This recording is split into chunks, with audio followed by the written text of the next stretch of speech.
I'm calling it. The Ukrainian bride business is dead, kaput. At the very best, it's on life support and is brain dead. So what am I talking about? I'm talking about the multi-billion-dollar industry pitching Ukrainian traditional brides to potential Western suitors. Привет. Let's get into it, I'll explain to you. It's going to surprise you actually, the dynamics and the reasons as to the death knell from this pretty scurrilous industry. Поехали. Tsar Experience. Привет from what I used to formerly call quite often Scam Central Odessa Mama. As much as I love Odessa and Ukraine, this city in particular was afflicted with a large number of scams revolving around this whole, for want of a better word, mail order bride industry. Basically, the whole business was predicated on an exchange between the higher socioeconomic status of many Western men, obviously signed up for their services, and the relatively higher attractiveness in terms of beauty of Ukrainian women in exchange. Right? That was basically the main fulcrum of the business. Here in Ukraine in the 1990s, there was a complete socioeconomic collapse as a result of the implosion of the Soviet Union, and many women were desperate. The situation here, indeed, I guess, was desperate. And it was a time also when there wasn't really an easy way to travel. Ukrainians need visas, it was expensive, it was very hard to get a visa. Where would they meet Western men? There wasn't so much tourism, I guess, from the West here in Ukraine at the time. And into that void jumped some entrepreneurs, should we say, who then provided, an interface, a website in which Western men could meet local Ukrainian women and presumably take them out of, be that kind of white knight coming in to save milady and take her off to the relative security of the West. Now, how are these companies making money in, say, the 2020s or late 2010s? Well, it was primarily through a couple of ways. One was that they were doing what's known as letter writing. Now, I have a lot of videos on my YouTube channel here. I even started a premium online course called Slavic Scambuster Secrets, because letter writing is basically when, they don't actually write physical letters anymore, they write messages, or maybe they even have upgraded that to some video chat, but basically you're paying for communication, right? So the Western guy's sitting there, he's probably, to put it on flattering, maybe an overweight gentleman in his 50s from somewhere in the Midwest in the US, and he doesn't have many dating options back home, and he goes online and he starts talking to these Slavic beauties who are willing to entertain him for a fee. In fact, when you look at many of these websites, as I did this morning, to see if they still exist even, a lot of them don't even talk about, they might have bride in the name, but they actually just talk about that you're paying for communication to talk to people, because that's basically what you are doing. You are basically paying a fee to talk to someone. Now, if you can't even see them and talk to them in real time on, a video chat, you're probably not even talking to that person. My girlfriend here, she is still receiving messages from these kind of agencies or middlemen who basically want to buy the rights to her photos to put on these kind of websites, because these websites don't actually guarantee you're talking to that person if you read the small print quite often. And basically, yeah, it's like a modeling job. They just take her image, like instead of selling shampoo, she's basically like selling the idea of being this girl on the internet. Of course, she doesn't do that. But yeah, that's basically what's going on. They basically charge you guys to communicate. It is, putting it this way, if you were paying for communication, you're off your rocker. At this stage, you are not really been scammed. There's so much information here on YouTube and other places if you do your research. Obviously, if you're someone who has come across my video now, just stop it. And the basic pitch is that these women have the looks of a supermodel, but with the mores of your grandma, right? And they built up this kind of myth, I guess. Now, the other way that they were doing this and making money was through running tours. So they would bring a bunch of Western guys together, and then bring them around, introduce the women. It could be introductions. or they were running what's known as socials. These are basically just big parties where they have a complete overkill of Ukrainian women in terms of a ratio versus the ratio of men. So maybe there's like 10 guys who paid to be there, and there's like maybe 100, 200 women. So it's complete overkill. They have absolutely no chance to speak to most of the women, and they just basically, all their sensors are completely overloaded. And yeah, so that's basically how they were making money. In my opinion, extremely unlikely that you're going to meet someone using any of these methods, but some people do. Not saying no one ever did. I've met guys who have. But in general, considering it's a multi-billion-dollar industry, extremely inefficient, and much of it, the overwhelming majority, a complete scam. So why has that changed? Let's get into the next clip and all that, why it's dead. So in August 2021, I made a video predicting that the mail order bride industry here in Ukraine was doomed.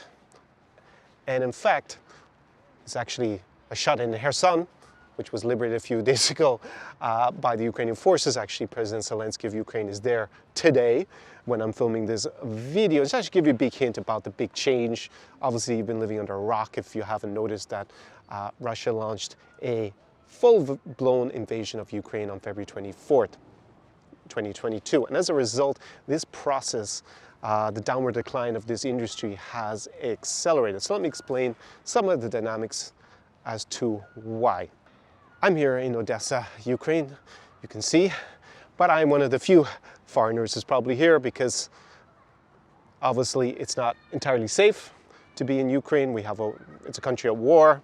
There's a risk of a drone attack, a rocket attack by Russian forces here. So as you can imagine, there's no real international tourism in Ukraine for the moment. And as a result, one of those ways that I outlined how this business makes money, i.e. tours or socials, introductions in person in Ukraine, completely dead because basically guys are not willing to travel from the West to come here, and I completely understand why, because it's not safe, right? So obviously that's one of the big money spinners completely gone. So what they can continue to do, I guess, is do what they've been doing before, which is continue online. And the letter writing scams, I guess those can continue. I've looked at a lot of their websites, and they can host like kind of speed dating rooms, use that online and allow people to meet each other that way. That's one way. Or they can arrange just for one-to-one kind of introductory calls with women. But you got to remember how the dynamics have changed locally with this February 24th invasion. I left here on February 25th originally, and I made a vlog about leaving, and as a result, millions and millions of Ukrainians also left here, left the city of Odessa, left Kiev, left Kharkiv, left Mykolaiv, Kherson, obviously. An awful lot of people left, and most of those were women and children, or the elderly, because men of military age here in Ukraine were not allowed to leave, by and large, without a justification. So you can imagine that that has changed the dating dynamics on the ground in Ukraine quite a lot, and also for Ukrainians who have left. In general, my observation is that whilst a lot of people have come back to Ukraine in the last few months, they are mainly, if they're women who have boyfriends or husbands or a family, and they are not single, because in general they would be coming back to maybe see their husband or their boyfriend because he might be in the military, he might be here still living and working as a civilian. And the women who are abroad are the vast majority of Ukrainian women who are single, and probably the ones that are most interested in meeting a foreigner, right? So those women are just not here, and they are now in the West. Most of them are in the European Union.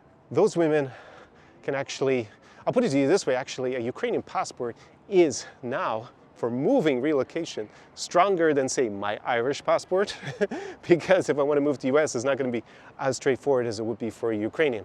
Remember in the beginning, I said that the kind of premise of this whole business was this implicit exchange between socioeconomics and beauty. And the socioeconomics, well, because the Ukrainian passport is now so strong, they can move to the West, and they can have the same rights as basically a European Union citizen. They'll get a job, they'll be helped by the government while they're looking for a job. Those women, and now we get on to the beauty part of the equation. Well, why was their beauty famed? Because on average, Eastern European women are more beautiful than Western European women. On average, not saying every single one, don't go mad in the comments, but that's just basically a truism at this stage. Now those women who are Ukrainian, they are in the West. So we'll use that scale.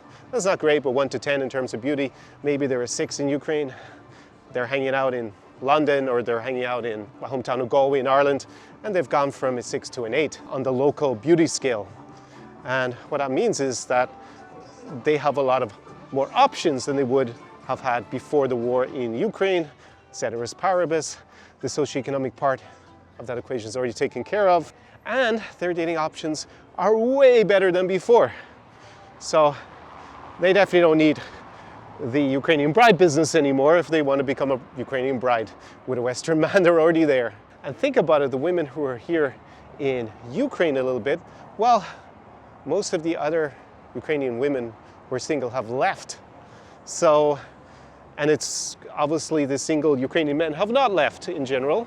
So they also have way more options than they had before. And also with this war, I think there's been a renewed appreciation of Ukrainian men by Ukrainian women, because those are the guys on the front lines defending this country from Russian aggression and savagery.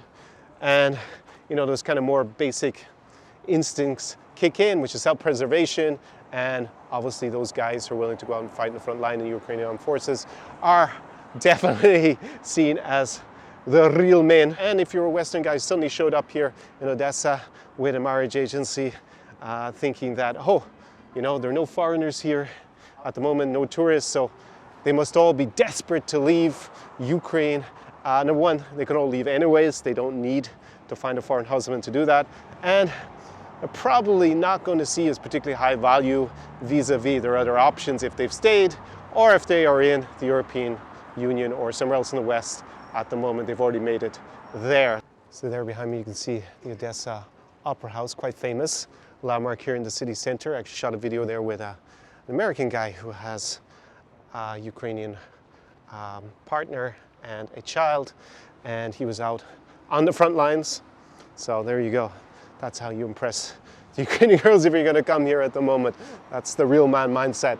So he obviously had, if you haven't seen the video, I'll link it up above, down below in the description, but he had previously served in the US military, so he was actually had the right skill set in order to do that. I'm not encouraging you to go out and fight if you're not trained properly. So in conclusion, it is the death of an industry that I'll be personally happy to see the end of, the back of, because it was a stain on Ukraine's reputation, also here in Odessa in particular, because it was centered a lot around this city. Many of these Ukrainian bridal agencies were based here. So what should you do as a result? If you are looking to meet the beautiful women of Eastern Europe? Well, I was never in that business, the mail order bride business or pitching Ukrainian brides. I did help my clients come to countries like Ukraine and 5X their lifestyle. Most of my clients who moved to the region prior to this war were basing themselves in Ukraine, and then, you know, they were single guys that were meeting the local girls here organically with a strategy and doing very well. But alas, it is not a realistic option for now. So what do you do? Well, basically I've been on this mission for the last couple of months, checking out the alternatives in the region, namely Moldova. I just got back from Kazakhstan. Yes, Kazakhstan, and I have a few videos already that I'll link above in cards down below in the description to this video. I'll give you an idea about those countries as alternatives. I'm also going to go probably in the next few months to Georgia, Latvia, and Poland, maybe some other parts of the Baltics, and give you some reports from those countries as well. Been pretty impressed by Kazakhstan and Moldova in any case over the last few months. So if you are looking for some bespoke advice about what to do going forward, I have my consulting down below. There is a link in the description to that. And we can jump on a call. We can figure out a bespoke plan for you about how you can meet the beautiful women of Eastern Europe and also 5x your lifestyle by relocating part of the year between 3 and 12 months. So from beautiful free Odessa, Ukraine, Slava Ukraini, Rom Slava. I'll see you in the next video from a different location. Ciao, ciao. SAR Experience.